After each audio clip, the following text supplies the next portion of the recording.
Hello students, last session में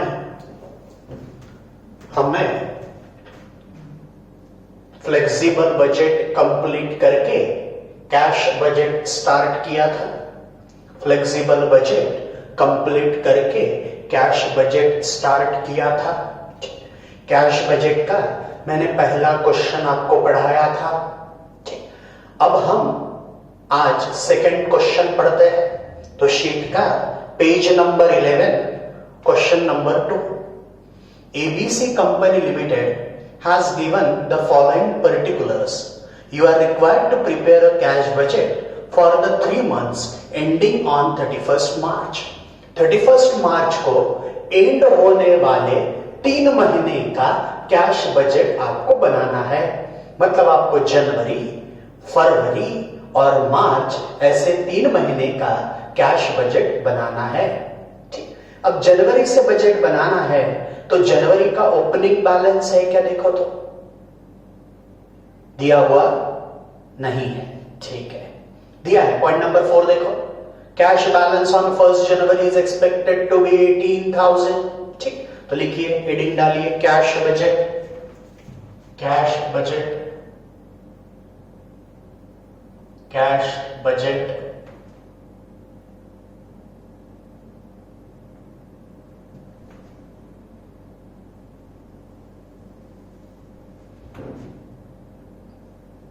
जनवरी, फरवरी और मार्च,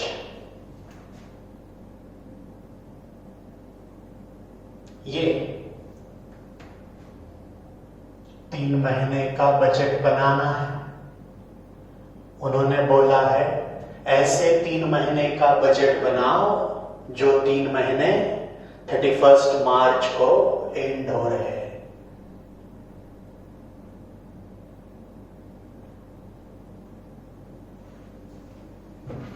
ठीक, कर लीजिए सब लोग रोलिंग।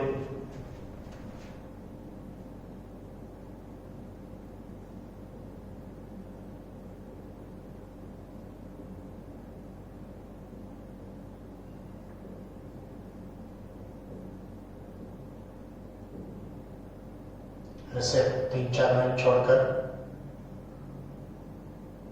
पेमेंट्स कर लो सब लोग रूलिंग।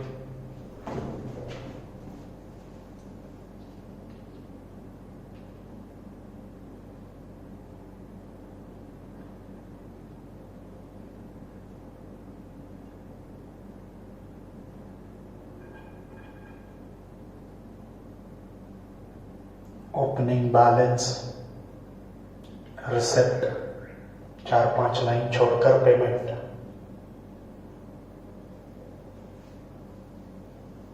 ठीक, देखिए, जिस महीने से आपको बजट बनाने के लिए कहा गया है उस महीने का ओपनिंग बैलेंस क्वेश्चन में दिया जाएगा। तो जनवरी से बजट बनाना है तो जनवरी का ओपनिंग बैलेंस, पॉइंट नंबर 4 देखो, cash balance on 1st January is expected to be 18,000, 18,000। तो ओपनिंग बैलेंस के सामने जनवरी महीने के नीचे 18,000, 18,000। उसके बाद अब ऊपर 5 महीने की इंफॉर्मेशन दी है। 5 महीने का सेल्स दिया, 5 महीने का मटेरियल दिया, 5 महीने का वेजेस दिया और 5 महीने के ओवरहेड्स दिए। तो सेल्स का पैसा आएगा, मटेरियल का, वेजेस का और ओवरहेड्स का पेमेंट करना पड़ेगा। फिर से बोलता हूं एक बार, सेल्स का पैसा आएगा, मटेरियल, वेजेस और ओवरहेड्स का पेमेंट करना पड़ेगा। ठीक है, अब सेल का पैसा कब आएगा, मटेरियल और ओवरहेड्स का पेमेंट कब करना पड़ेगा, उसके बारे में डिटेल नीचे दी हुई है। ठीक है, देखिए, credit terms are sales debtors, 10% sales are on cash basis, 10% sales are on cash basis, remaining credit sale are collected in the next month. Collected in the next month. तो इसके लिए वर्किंग करना पड़ेगा, तो लिखिए वर्किंग नोट 1,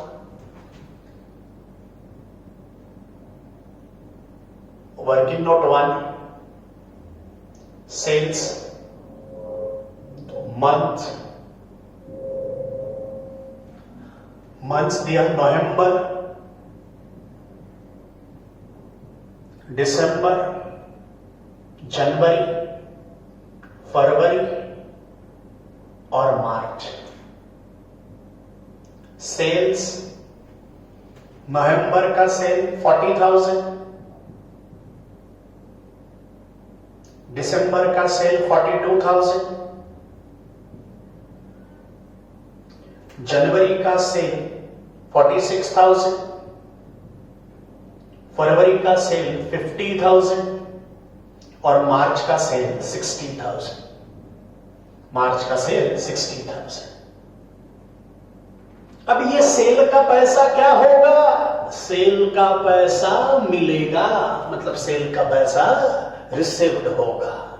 ठीक है, अब ये सेल का पैसा किस तरीके से मिल रहा है? तो वहां देखो क्या दिया, 10% sales are on cash basis, मतलब हर महीने का जो सेल है उसका 10% जो है वो कैश सेल है। 10% कैश सेल है, मतलब ये 40,000 का 10%, 4,000 कैश सेल हो गया।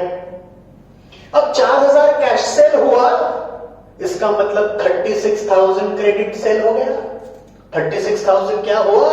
क्रेडिट सेल हो गया, बराबर। अब ये 36,000 कब मिलेगा? उसके लिए उसी पॉइंट में आगे लिखा, remaining credit sale are collected in the next month, मतलब बचा हुआ जो क्रेडिट सेल है वो नेक्स्ट मंथ में मिलेगा, मतलब अगले महीने मिलेगा।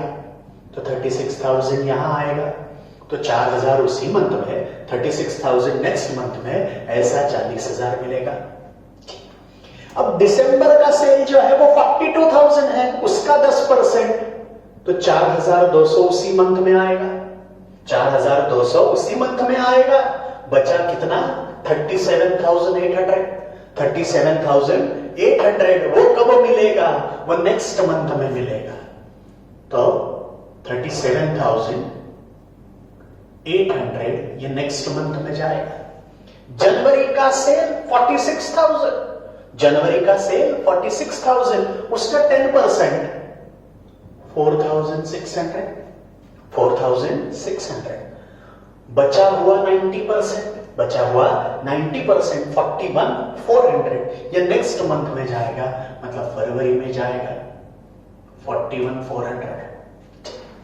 उसके बाद फरवरी का सेल 50,000, फरवरी का सेल 50,000, उसका 10% 5,000, बचा कितना? 45,000, बचा कितना? 45,000 वो नेक्स्ट मंथ में, 45,000 नेक्स्ट मंथ में। मार्च का सेल 60,000, मार्च का सेल 60,000, उसका 10% 6,000 मार्च महीने में ही आएगा, बचा हुआ 54,000 ये नेक्स्ट मंथ में जाएगा, लेकिन अपने को वहां तक जाना नहीं है।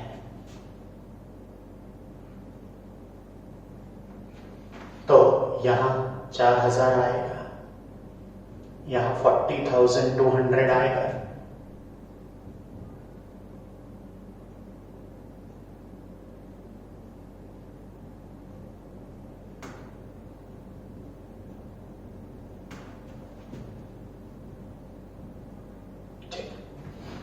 तो ये जनवरी, फरवरी, मार्च का रिसिप्ट होगा। रिसिप्ट होगा तो पैसा आएगा, तो रिसिप्ट में लिखता हूं सेल,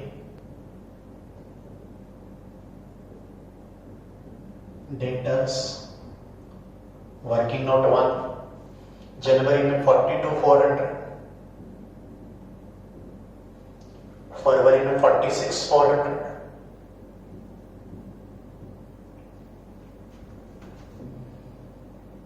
देन 51,000, 51,000 चेक कर लीजिए सब लोग, बराबर किया है क्या? मैंने समझा है सबको?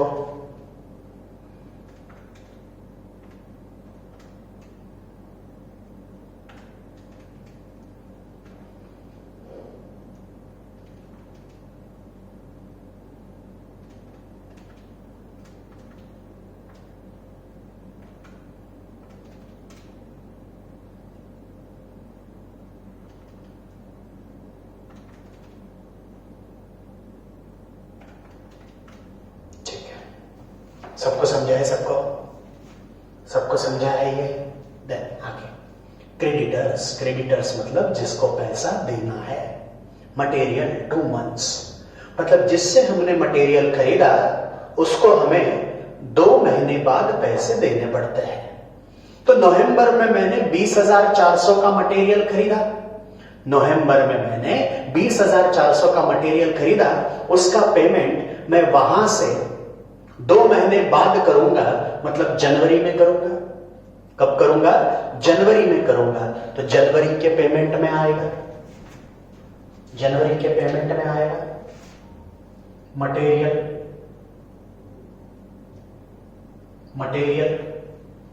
नवंबर में जो परचेस किया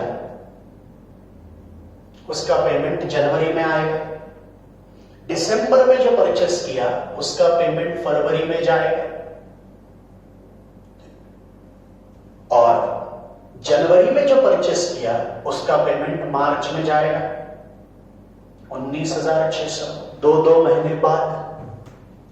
ठीक, उसके बाद wages half month. Wages half month, इसका मतलब यह है कि आधा उसी मंथ में और आधा नेक्स्ट मंथ में। आधा उसी मंथ में और आधा नेक्स्ट मंथ में। ठीक है, तो उसके लिए वर्किंग करना पड़ेगा। तो लिखिए working note 2। Working note 2 wages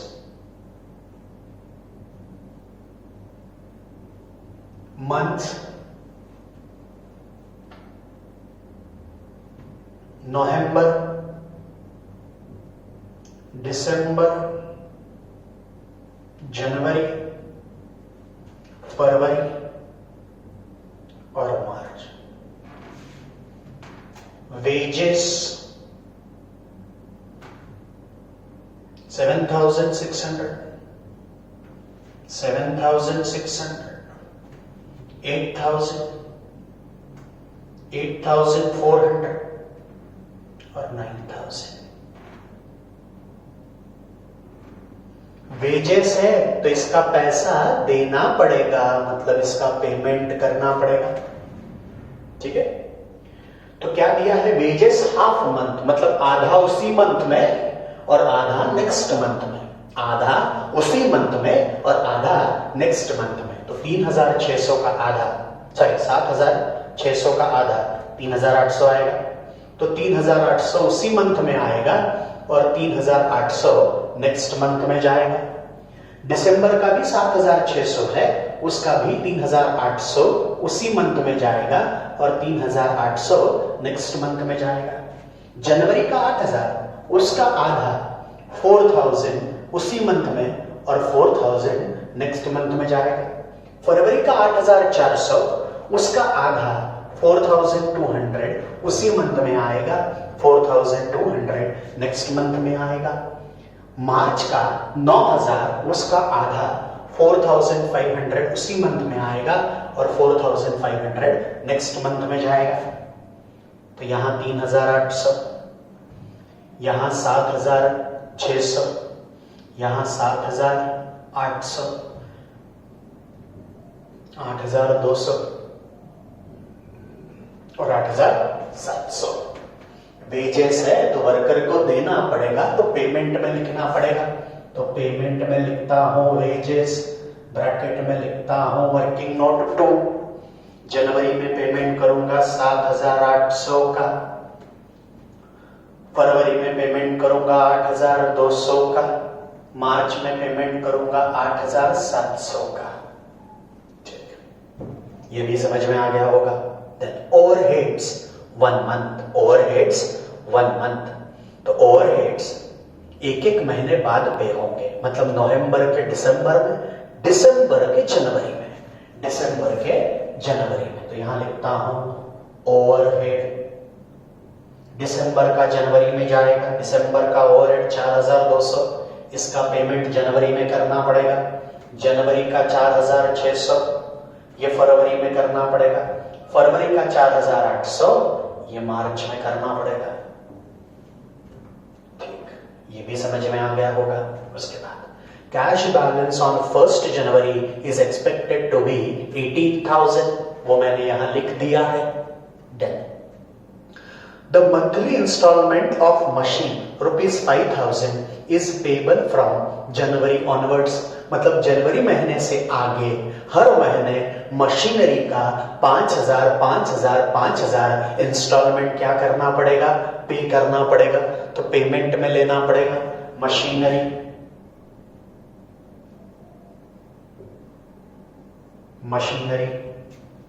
जनवरी में 5,000 मंथली है ना, फरवरी में भी 5,000 और मार्च में भी 5,000, ठीक है।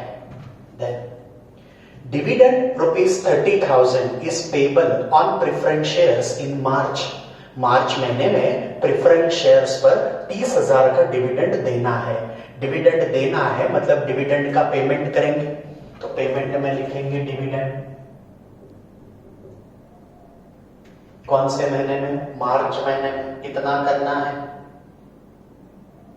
30,000 रुपए, 30,000। Then advance tax to be paid in March 10,000, मार्च महीने में 10,000 का एडवांस टैक्स भी सरकार को देना है।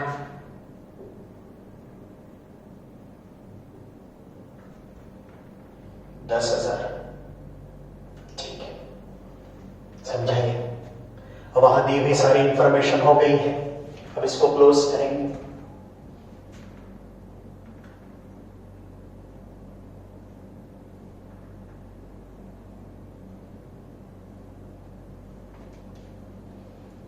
तो 18,000 ओपनिंग बैलेंस था, फिर सेल का पैसा 42,400 आया, तो ऐसे मेरे पास टोटल कैश हो गई 60,400। यह आएगा टोटल रिसिप्ट ए। अब टोटल पेमेंट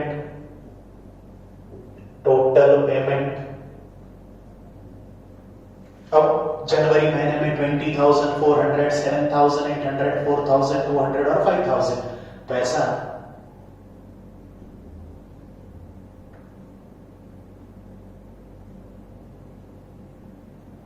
37,400 इतना पेमेंट किया। अब जनवरी में कैश आई 60,400 और जनवरी महीने में पेमेंट करेंगे 37,400। तो क्या पूरी कैश खत्म हो जाएगी कि कुछ कैश का बैलेंस बचेगा? सर कैश का बैलेंस बचेगा। कैसे बचेगा मतलब कैसे निकालोगे? सर ये जो आए हुए पैसे हैं उसमें से गए हुए पैसे माइनस कर दो।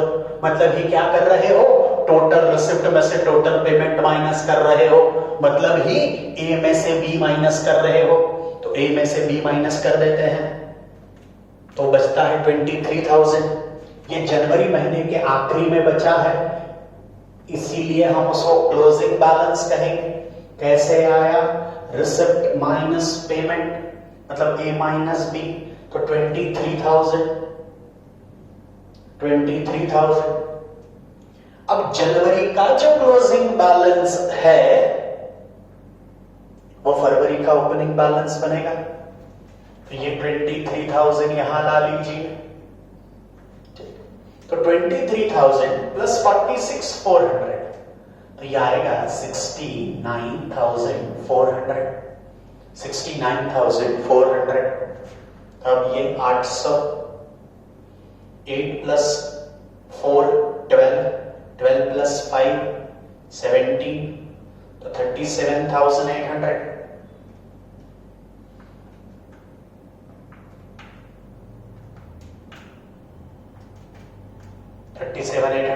अब मेरे पास कैश तो थी 69,400 बराबर, और मैंने पेमेंट किया 37,800 का, मतलब मेरे पास इस मंथ में भी बच गया कितना? 31,600। 31,600। अब फरवरी का जो क्लोजिंग है वो मार्च का क्या बनेगा? ओपनिंग बनेगा। फरवरी का क्लोजिंग मार्च का ओपनिंग बनेगा।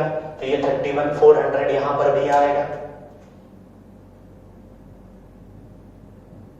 31,400, तो ये हो जाएगा 82। 82,400। अब पेमेंट की टोटल लीजिए, करो सब लोग टोटल।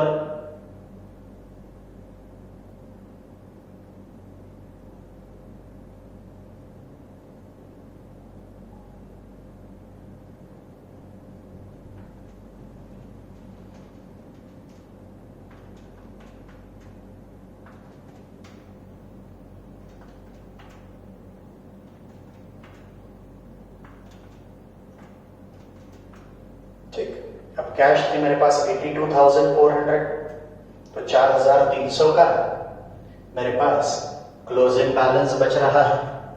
4,300 का मेरे पास क्लोजिंग बैलेंस बच रहा है। समझा है सबको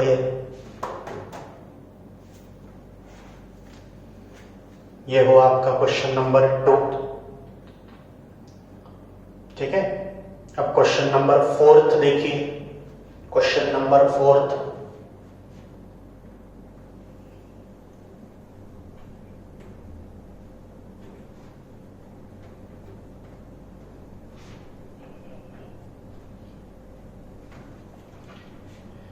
एक दो मिनट का ब्रेक ले लीजिए, फिर हम क्वेश्चन नंबर 4 स्टार्ट करते हैं।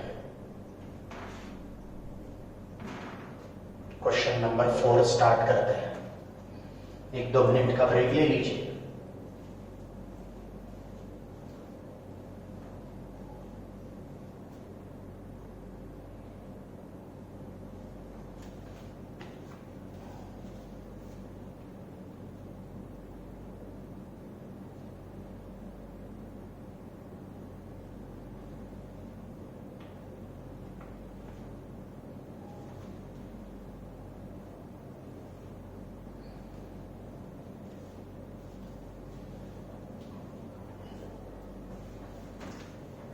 ठीक है,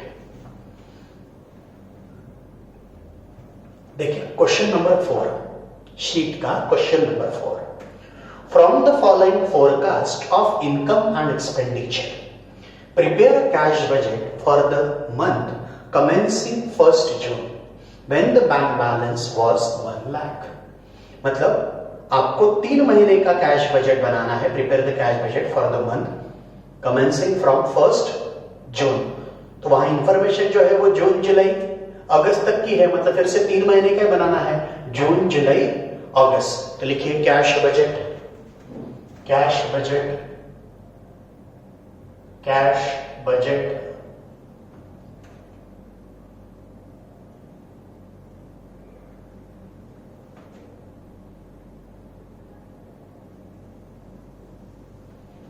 पर्टिकुलर जून जुलाई और अगस्त।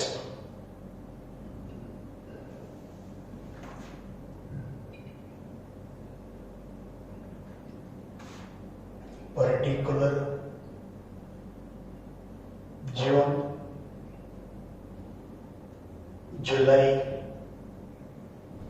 अगस्त।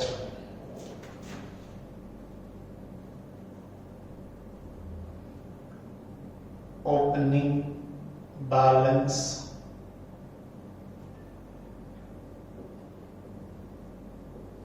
रिसिप्ट 4-5 लाइन छोड़कर पेमेंट्स। देखिए कर लो सब लोग rolling.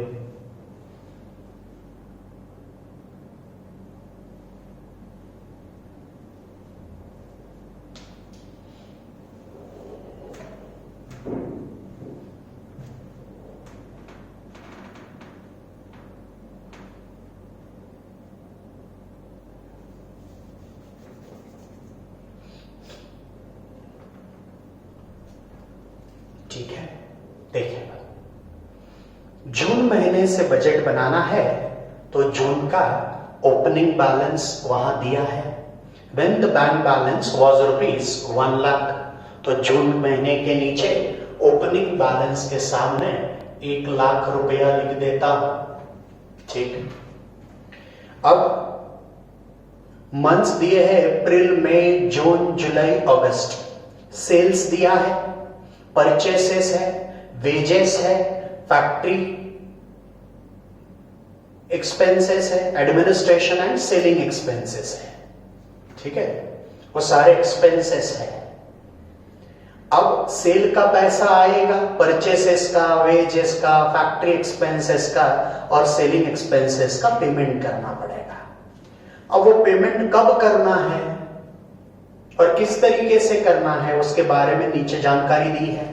A sales commission of 5% on sale due 2 months after sales is payable in addition to selling expense. ठीक है, plant valued 65,000 will be purchased and paid for in August, and a dividend for the last financial year of rupees 15,000 will be paid in July.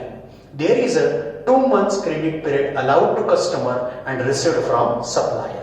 All the expenses are payable in the above months. वो ऐसा चाहिए, all the expenses are payable, all the above expenses are payable in the following month. In the following month. ठीक है, ये समझा है सबको? Correction कर लिया है। अब देखिए, अब ओपनिंग बैलेंस हमने लिख दिया।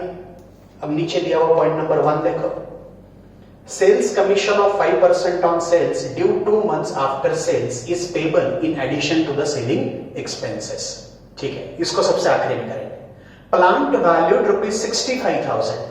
Plant valued rupees 65,000 will be purchased and paid for in August. मतलब 65,000 के प्लांट का पेमेंट अगस्त महीने में करना है। अब प्लांट खरीदा तो प्लांट आएगा और पैसा जाएगा, तो पेमेंट में लिखेंगे प्लांट परचेस कौन से महीने में? अगस्त महीने में। कितना? 65,000।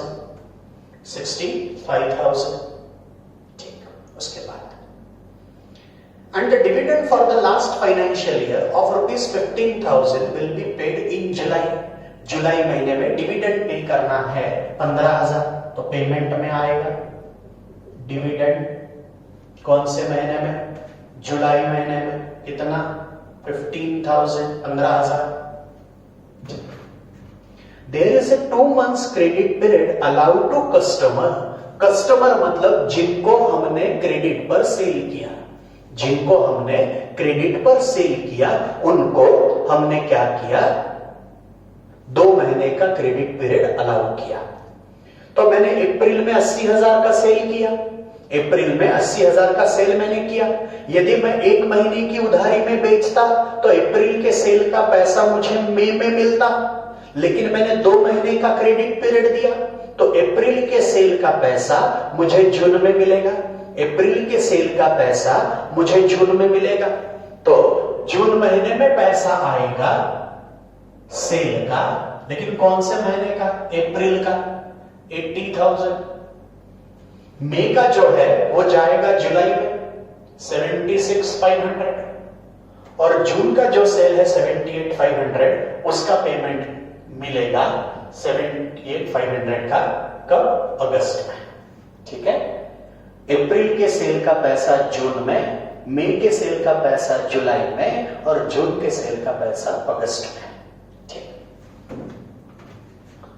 then there is a 2 month credit period allowed to customer and received from supplier. Supplier से भी हमें 2 महीने का क्रेडिट पीरियड मिला, सप्लायर से भी हमें 2 महीने का क्रेडिट पीरियड मिला। तो 2 महीने का क्रेडिट पीरियड सप्लायर से मिला। सप्लायर मतलब जिससे हम परचेस करते हैं। तो अप्रैल महीने में जो 41,000 का परचेस किया उसका पेमेंट जून में करेंगे, तो परचेसेस पेमेंट में लिखता हूं परचेसेस जून महीने में अप्रैल का 41,000, मई का जुलाई में 40,500 और जून का 38,500 वो अगस्त में। ठीक, ये समझ में आया? All the above expenses, correction करने के लिए बोला था मैंने, all the above expenses are payable in the following month, ऐसा चाहिए। All the above expenses are payable in the following month. Following month मतलब नेक्स्ट मंथ।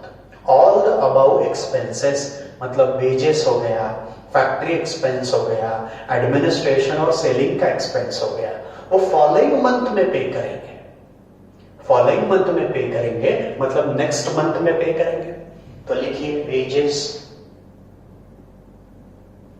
अप्रैल का मई में, मई का जून में 5400, जून का भी 5400 है जो कि जुलाई में जाएगा, जुलाई का 4800 अगस्त में जाएगा। ऐसा ही फैक्ट्री एक्सपेंसेस का भी करेंगे। फैक्ट्री एक्सपेंसेस अप्रैल का मई में, मई का जून में, जून का जुलाई में और जुलाई का अगस्त में। ऐसा ही administration and selling expenses. Administration मई का जून में, जून का जुलाई में, जुलाई का अगस्त में 17,000। ठीक है, ये समझ में आया? अब ऊपर दिया हुआ पॉइंट नंबर 1 या पहला sentence, a sales commission 5% on sales due 2 months after sales is payable in addition to the selling expenses. तो लिखिए working note 1, working note 1, selling commission, selling commission. तो मंथ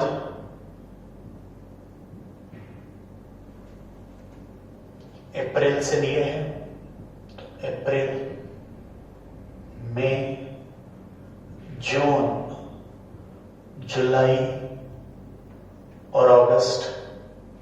सेल्स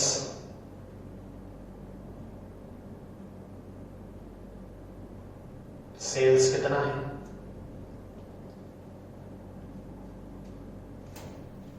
80, 76,500, 78,500। जुलाई का सेल है 90,000 और अगस्त का cell है 95,000। ये हर महीने का सेल्स है। सेल्स पर सेलिंग कमीशन आएगा। मान लेते हैं कि हमने ये जो गुड्स बेचे ये एजेंट के थ्रू बेचे, एजेंट के थ्रू बेचे तो एजेंट तो फ्री में काम नहीं करेगा, बराबर, उसको तो उसका कमीशन देना पड़ेगा। तो उसका कमीशन कितना मांग रहा है? उसका कमीशन वो मांग रहा है 5%। तो सेल्स कमीशन 5% ऑन सेल, तो सेल का 5%, तो 80,000 का सेल, उसका 5% 4,000, इसका आएगा 3825। कितना आता है देखो तो, 76,500 का 76,500 इंटू 5%, 3825। इसका आएगा 3925, 78,500, 3925। इसका आएगा 4,500, 4,500 और 95,000 का 5% कितना आता है? 4750। 95,000 का 4750। अब ये कमीशन हमें पे करना पड़ेगा, मतलब इसका पेमेंट होगा, इसका पेमेंट होगा। ठीक है, अब कमीशन हम क्या करेंगे? पे करेंगे। कब पे करना है? तो वो अब दिया है आगे, due 2 months after sales. Due 2 months after sale, मतलब जिस मंथ में सेल होगा उसके 2 महीने बाद, मतलब अप्रैल का जो कमीशन है वो जून में पे होगा। तो अप्रैल का ये 4,000 मैं कब पे करूंगा? जून महीने में पे करूंगा। मई का कब जाएगा? जुलाई में। मई का कब जाएगा? जुलाई में। जून का कब जाएगा? अगस्त में। 3925 समझा है सबको? In addition to selling expense. अब ये सेंटेंस का मतलब क्या है समझ लेते हैं। ये जो सेलिंग एक्सपेंसेस है, एडमिनिस्ट्रेशन एंड सेलिंग एक्सपेंस, बहुत सारे बच्चों के मन में ये डाउट आ सकता है, सर ये भी सेलिंग एक्सपेंसेस है, ये भी सेलिंग एक्सपेंस है, तो क्या ये सेलिंग एक्सपेंस, ये कमीशन इसमें इंक्लूड है क्या? तो उसका क्लैरिफिकेशन उन्होंने दिया, in addition to the above selling expense, मतलब ऊपर जो सेलिंग एक्सपेंसेस है उसके अलावा ये और एक सेलिंग का खर्चा है। ठीक है, तो ये selling commission, selling commission payment में आएगा ना, तो वर्किंग नोट 1 जून में 4000, जुलाई में 3825 और अगस्त में 3925। ठीक है, अब वहां दी हुई सारी इंफॉर्मेशन हो गई है। अब क्लोज करते हैं।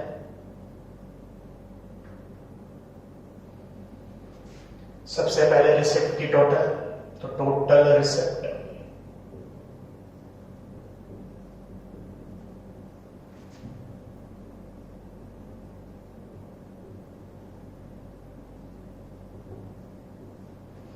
तो 1,00,000 मेरे पास ओपनिंग बैलेंस था, 80,000 मिलेगा, तो 1,80,000 पेमेंट की टोटल लेंगे,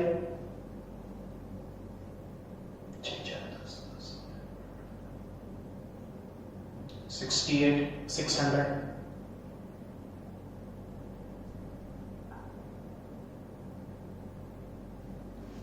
करके देख लीजिए सब लोग, मेरे ख्याल से बराबर तो है।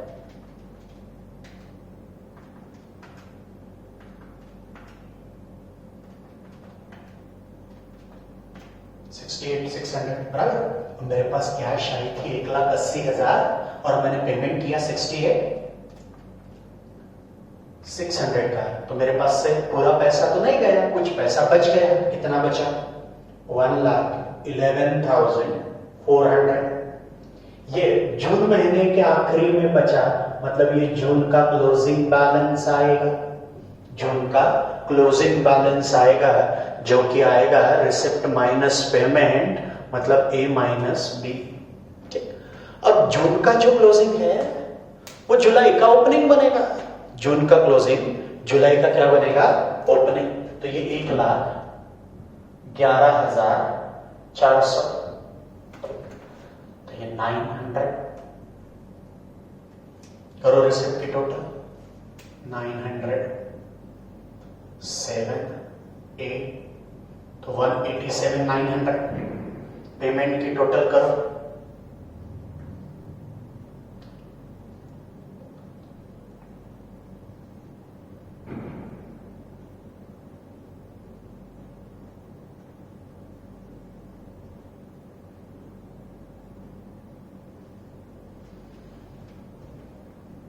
$15,000, 40,500, 5,400, 5,100, 15,000, 3,825, 84,825। कैश आई थी मेरे पास 187,900, बचा है 1,03,075।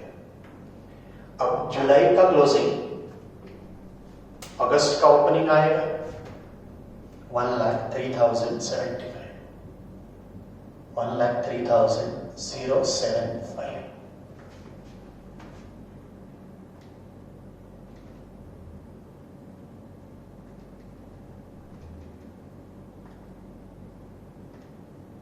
$1,03,075 प्लस 78,500,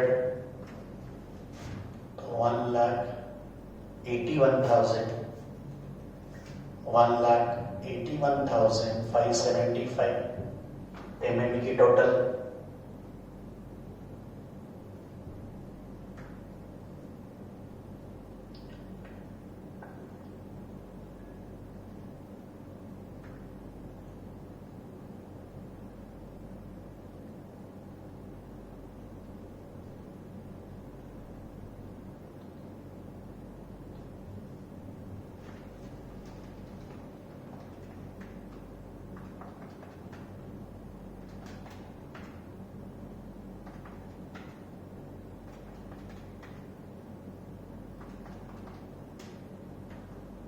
134 325 minus 181 575 47 250 47,250 ये अगस्त का क्लोजिंग बैलेंस आया। ठीक है, समझा है सबको? ये अच्छे से समझ में आया है?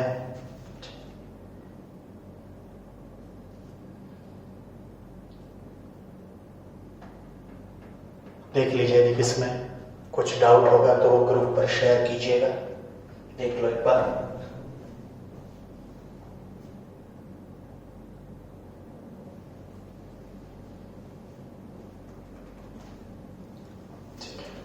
समझा है सबको ये? अब देखिए question number 8। Question number 8,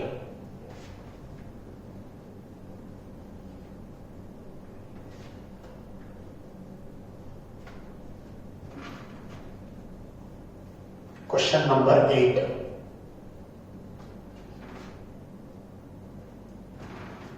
question number 8, Prajwal Brothers wishes to arrange overdraft facility with its banker during the period 1st October to 31st December, मतलब अक्टूबर नवंबर दिसंबर 3 महीने का बजट बनाना है। Prepare the cash budget. Question simple है, सिर्फ sales दिया है, purchase दिया है और वेजेस दिया है। सेल का पैसा आएगा, परचेस और वेजेस के लिए पैसा जाएगा। ठीक है, तो लिखिए cash budget. Cash budget, cash budget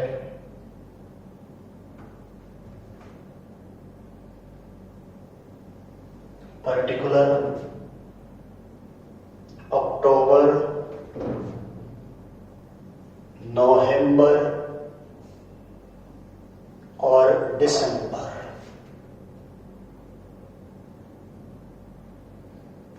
particular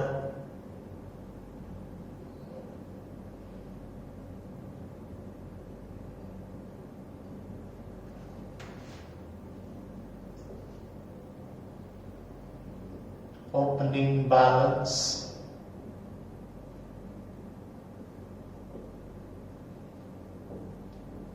receipts, 4 लाइन छोड़कर पेमेंट्स। ठीक, देखिए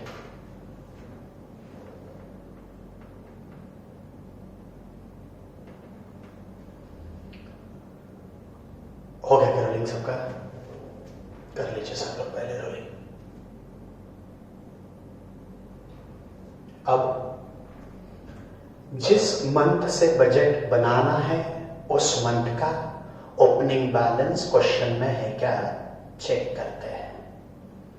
तो नोट करके नीचे जो एडिशनल इंफॉर्मेशन दी है उसमें पॉइंट नंबर 1 है cash balance on 1st October 2006 ₹25,000। मतलब ओपनिंग बैलेंस दिया है 25,000, तो ओपनिंग बैलेंस के सामने और अक्टूबर महीने के नीचे 25,000। अब 50% credit cell are realized in the month following the sale and remaining 50% in the next month of the following। ठीक है, तो इसके लिए वर्किंग बताता हूं। लिखिए working note 1, working note 1,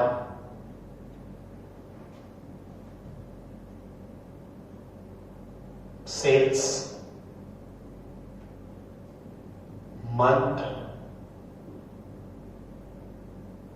month says August, September, October, November और December। Sales 180, 192, 1,08,000, 174 और 126।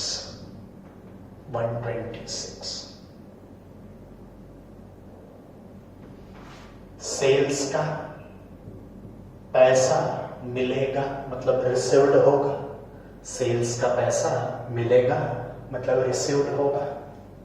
ठीक है, अब क्या दिया है, 50% credit sale realised in the month following the sale. Question में कहीं पर भी कैश सेल दिया नहीं है, इसका मतलब ये सारा का सारा सेल जो है ये क्रेडिट सेल है। ठीक है, अब ये जो क्रेडिट सेल है उसका 50%, तो 1,80,000 का 50% मतलब 90,000। 50% credit sale are realised in the month following the sale, मतलब जिस मंथ में सेल हुआ उसके फॉलोइंग मंथ में मतलब अगले महीने में, तो इसका 90,000 यहां मिल गया।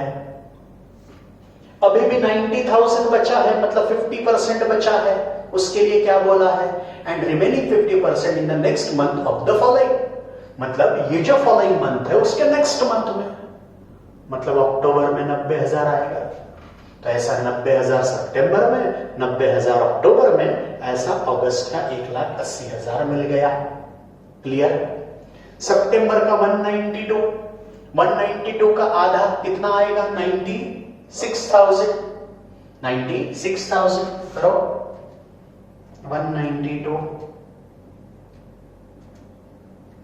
96,000, आधा नेक्स्ट मंथ में, तो 96,000 यहां लिख देता हूं, और बचा हुआ आधा नेक्स्ट फॉलोइंग मंथ के नेक्स्ट मंथ में, 96,000 यहां लिखता हूं। ठीक, अक्टूबर का 1,08,000, इसका आधा 54,000 फॉलोइंग मंथ में, और बचा हुआ 50% next month of the following, मतलब यहां आएगा 54,000। नवंबर का 174, उसका आधा,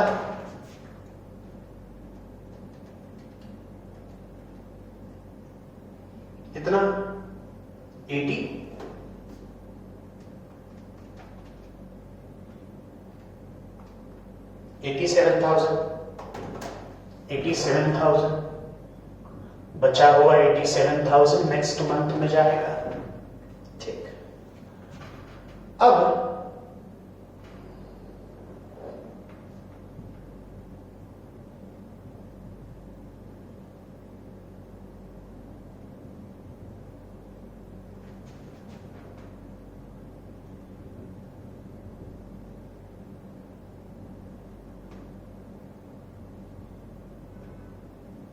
अक्टूबर 186, नवंबर 150 और दिसंबर 141। अब ये पैसा आएगा मतलब रिसिप्ट होगा, तो रिसिप्ट में लिखता हूं सेल्स वर्किंग नोट 1, अक्टूबर 186, नवंबर 150, दिसंबर 141।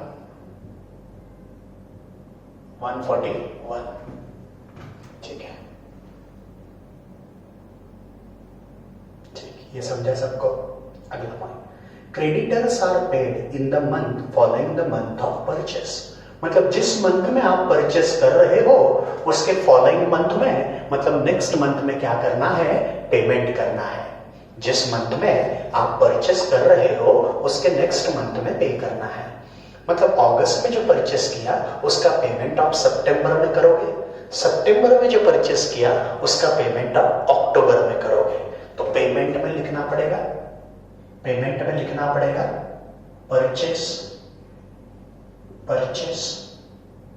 अक्टूबर महीने में मैं सितंबर के परचेसेस का पेमेंट करूंगा 144, अक्टूबर में खरीदे हुए गुड्स का पेमेंट करूंगा नवंबर में, क्योंकि एक महीने का क्रेडिट पीरियड मिला है 243, उसके बाद 246। ठीक है, then lag in payment of wages is 1/4 month, मतलब 1/4 पेमेंट ये नेक्स्ट मंथ में होगा, 7/8 पेमेंट इसी मंथ में होगा। Lag in payment of wages is 1/4 month। ठीक है, तो लिखिए working note 2। Working note 2, which is related to wages. Month August, September, October, November और December. Wages 12,000, 14,000, 11,000, 10,000 और 30,000, 30,000. वेजेस है तो इसका पेमेंट करेंगे, वेजेस का पेमेंट करेंगे. ठीक. अब क्या कहा गया है? Lag in payment of wages is 1/4 month. तो 1/4 पेमेंट ये नेक्स्ट मंथ में जाएगा और 3/4 पेमेंट उसी मंथ में आएगा. तो 12,000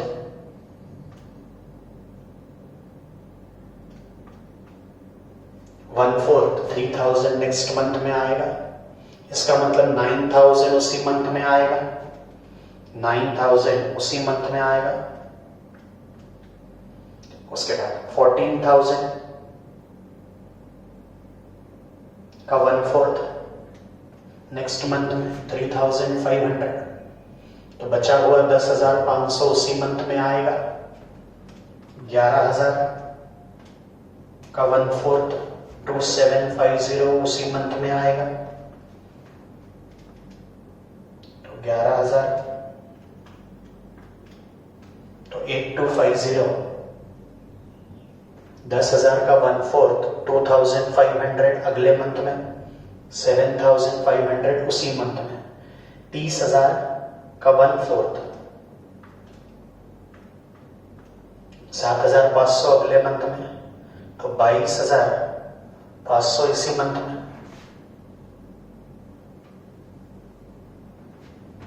9,000 13,500 11,750 10,250 और 25,000. ये अक्टूबर 8,250 प्लस 3,500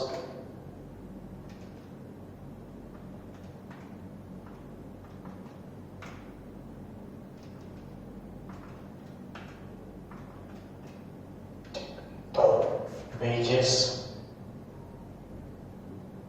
वर्किंग नोट 2 अक्टूबर 11,750,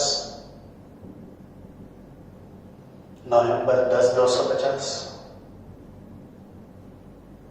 दिसंबर 25,000,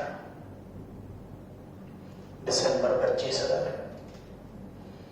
अब वहां दी हुई सारी इंफॉर्मेशन हो गई है. क्लोज करेंगे. Total receipt, total receipt, total payment,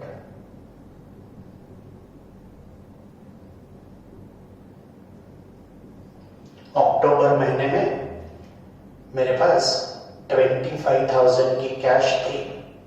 1,86,000 पैसा आएगा तो 2,11,000 मैं पेमेंट करूंगा. 144 और 11,750 मतलब मेरा पेमेंट होगा 155,750. अब 2,11,000 इतनी कैश में से मैं 1,55,750 का पेमेंट करूंगा तो मेरे पास बचेगा 55,250. ये आएगा क्लोजिंग बैलेंस जो कि आया रिसिप्ट माइनस पेमेंट. अब अक्टूबर का क्लोजिंग ये नवंबर का ओपनिंग आएगा 55,250. तो ये आएगा 2,05,250. 2,05,250. ठीक. अब पेमेंट 2,00,000 53,250, 2,05,250 minus 2,53,250, तो 48,000 ये निगेटिव जा रहा है, तो 48,000 यहां पर निगेटिव आएगा।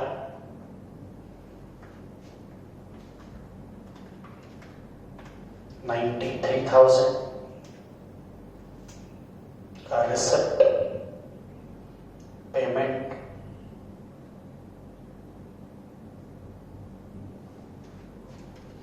$246 plus 25,000 271,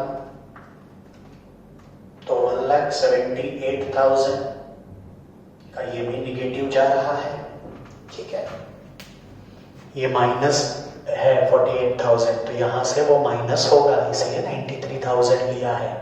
ठीक है, अब ऊपर क्वेश्चन में बोला था Prajwal brothers wishes to arrange overdraft facility with its banker during the period 1 October, मतलब उनको कितने की ओवरड्राफ्ट की फैसिलिटी लगने वाली है, तो वो कैश बजट बनाकर हमने निकाल ली।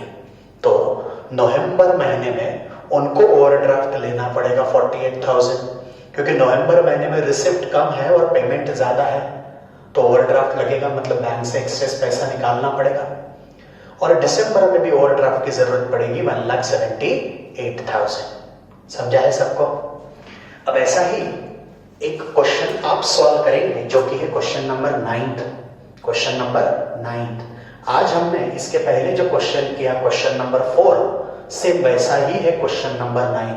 क्वेश्चन नंबर 9 आप सॉल्व करेंगे। यदि इसमें कुछ डिफिकल्टी आती है तो वो आप ग्रुप पर पोस्ट करेंगे। नेक्स्ट क्लास में मैं वो डिफिकल्टी पहले सॉल्व करूंगा और फिर नया टॉपिक हम क्या करेंगे, स्टार्ट करेंगे। तो ये आपका कैश बजट भी कंप्लीट हो गया। अब नेक्स्ट सेशन में हम फंड फ्लो एनालिसिस क्या करेंगे, स्टार्ट करेंगे। ठीक है, थैंक यू। जो होमवर्क दिया है वो आपको सॉल्व करना है।